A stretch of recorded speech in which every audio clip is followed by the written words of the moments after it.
Hello, नमस्ते, आदाब, सत श्री अकाल। मेरा नाम पूनम अग्रवाल है और एक्सप्लेन एक्स में आपका स्वागत है। अगर आपने चैनल सब्सक्राइब नहीं किया है तो प्लीज कर लीजिए। Thank you so much.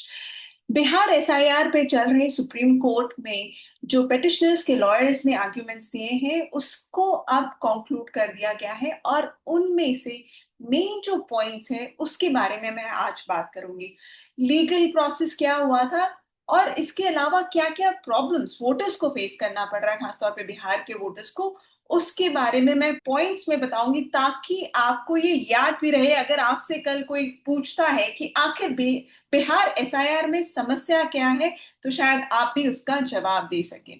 तो पहला सबसे इम्पोर्टेंट चीज जो मैं बोलूंगी कि ये अनकॉन्स्टिट्यूशनल है और इसके ऊपर आर्ग्यूमेंट्स के बाद, जब आर्ग्यूमेंट्स हो रहे थे उसके दौरान बार बार लॉयर्स ने इस चीज को बोला और उन्होंने कई सारे सेक्शंस और एक्ट्स को रेफर किया कोर्ट के सामने, ये कहते हुए कि हमारा जो संविधान है, हमारे जो एक्ट्स है एज पर द लॉ, इस तरह का एक्सरसाइज प्रोबेबली हिस्ट्री में पहली बार किया जा रहा है। उन सब एक्ट के डिटेल में ना जाते हुए मैं आपको इसको पॉइंट्स में बताती हूँ। पहली बार कि जब से हमारे देश में इलेक्शन हुआ है, जब हमारे देश में पहली बार इलेक्शन हुआ था तब वोटर लिस्ट बनाया गया था और उसका मेन पर्पस था कि ज्यादा से ज्यादा सिटीजन्स को, जो भारत के नागरिक हैं, उनको वोटिंग राइट दिया जाए। और उस समय वोटर राइट हर एक इंसान को दिया गया था। ये नहीं देखा गया था कि उसके पास प्रॉपर्टी है कि नहीं,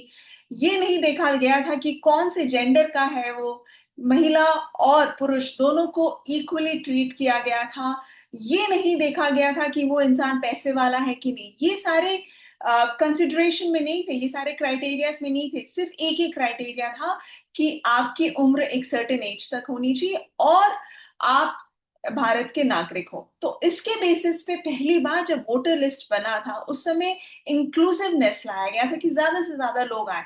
लेकिन ये जो बिहार एसआईआर हो रहा है इसमें ये तो वोटर लिस्ट इन्होंने पूरा ही स्क्रैप कर दिया, यानी कि पूरा हटा दिया, पूरा डिलीट कर दिया और इसको फिर से बना रहे हैं। यानी कि बिहार के वोटर लिस्ट को इन्होंने फिर से बनाना शुरू करा, ये कहकर कि हम तो भाई किसी को भी वोटर नहीं मानते।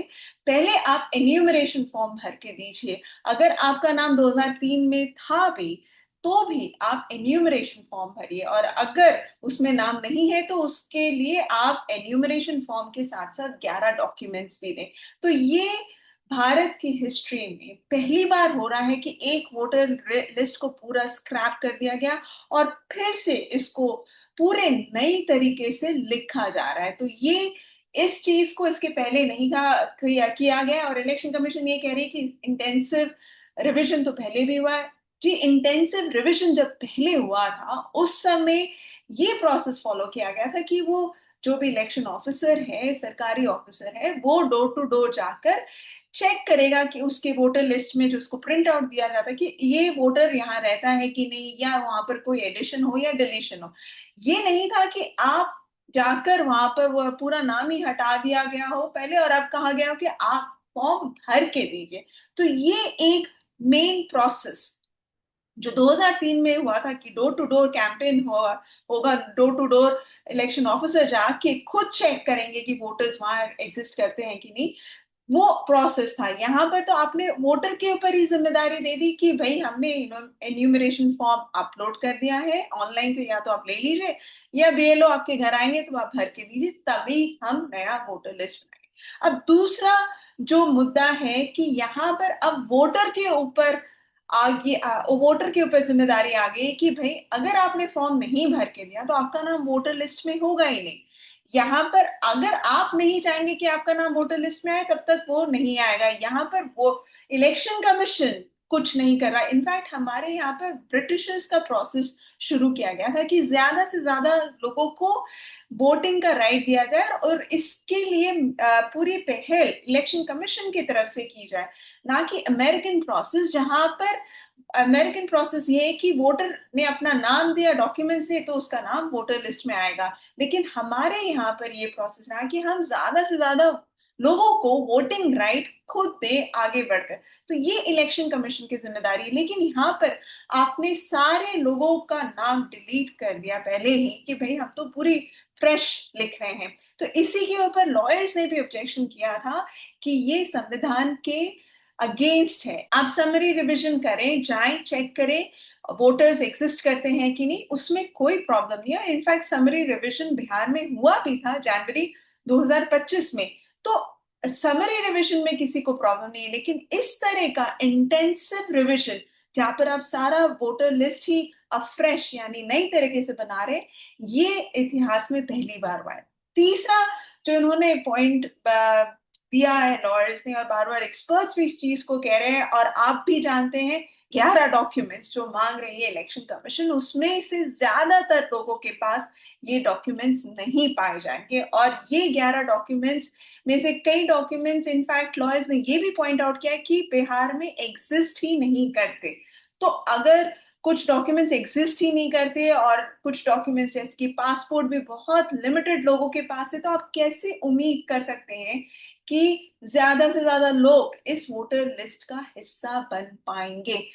और एक डेटा भी बाहर आए, कहा गया है कि बिहार एक जो पिछड़ा हुआ स्टेट माना जाता है, वहीं केरला से भी ये स्टेटिस्टिक्स बाहर आया है कि एक्सपर्ट्स का कहना है कि अगर केरला में इस तरह का एसआईआर किया गया तो शायद 10% लोगों के पास ही ये 11 डॉक्यूमेंट्स पाए जाए। तो ये 11 डॉक्यूमेंट्स वाला एक्सरसाइज ये पहली बार हुआ है कि इलेक्शन कमीशन ने इन सारे डॉक्यूमेंट्स को मांगा है और कहा है वोटर्स के साथ कि नागरिकता प्रूव करिए, नहीं तो आपका नाम वोटर लिस्ट में नहीं आएगा। तो ये दो तीन तीन इनफैक्ट पॉइंट्स जो बहुत ही इंपॉर्टेंट है, जिसके ऊपर बार बार पिटिशनर्स के लॉयर्स ने हार्प किया है, यानी कि बार बार उसको कहा है कोर्ट में कि ये प्रॉब्लम्स हैं जिसके कारण ये स्पेशल इंटेंसिव रिवीजन इतिहास में पहली बार किया जा रहा है भारत में।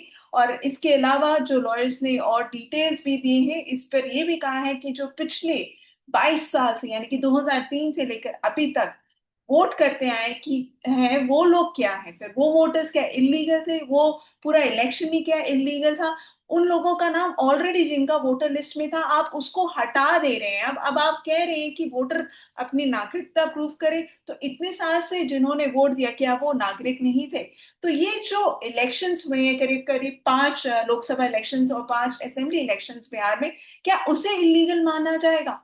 तो इन सारी चीजों को पेटिशनर्स के लॉयर्स ने विथ फैक्ट्स एंड फिगर्स और विथ लॉ उन्होंने प्रेजेंट किया। और एक पॉइंट और मैं आपको बता दूं कि जिसके बारे में रूल बुक, इलेक्शन कमीशन के रूल बुक में लिखा हुआ है कि कहीं भी जहां भी इलेक्शंस ड्यू हो, अगले 6 महीने में जहां होने वाले हो, वहां पर किसी भी प्रकार का रिविजन इस तरह का नहीं होगा। इनफैक्ट 2004 में भी उन्होंने पोस्टपोन कर दिया था ये कहकर अरुणाचल प्रदेश में कि वहां पर इलेक्शंस होने वाले थे कुछ ही महीनों में। तो अब ये भी एक चीज उन्होंने पॉइंट आउट किया है लॉयर्स ने कोर्ट में कि ये जो इलेक्शन कमीशन कर रहा है बिहार चुनाव के ठीक पहले, और समय तो आप सभी को पता है कि कितना शॉर्ट पीरियड है, उसके बावजूद ये कर रहे हैं, तो इस पर भी लॉयर्स ने ऑब्जेक्शंस रेज किए हैं।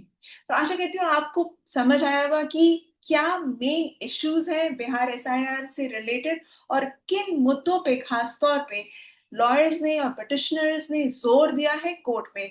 अब ये हियरिंग चल रही है, आशा करते हैं कि इसके ऊपर किसी तरह का इंटरिम ऑर्डर, या हो सकता है सुप्रीम कोर्ट इस ऑर्डर को रिजर्व कर दे, ये भी हो सकता है। अब इलेक्शन कमीशन का क्या कहना है इस पर, ये देखने वाली बात होगी। So please keep following my channel, and आपके कुछ भी सवाल हो तो प्लीज कमेंट सेक्शन में लिखिए, मैं उनके जवाब देने की पूरी कोशिश करूंगी। Thank you so much for watching this video. Please अपने दोस्तों से, परिवार से ये वीडियो शेयर करें ताकि उन्हें भी पता चले कि आखिर बिहार एसआईआर के साथ प्रॉब्लम क्या है।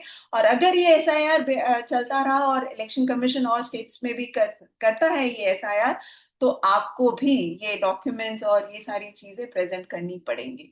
So please keep following my channel and thank you so much for watching.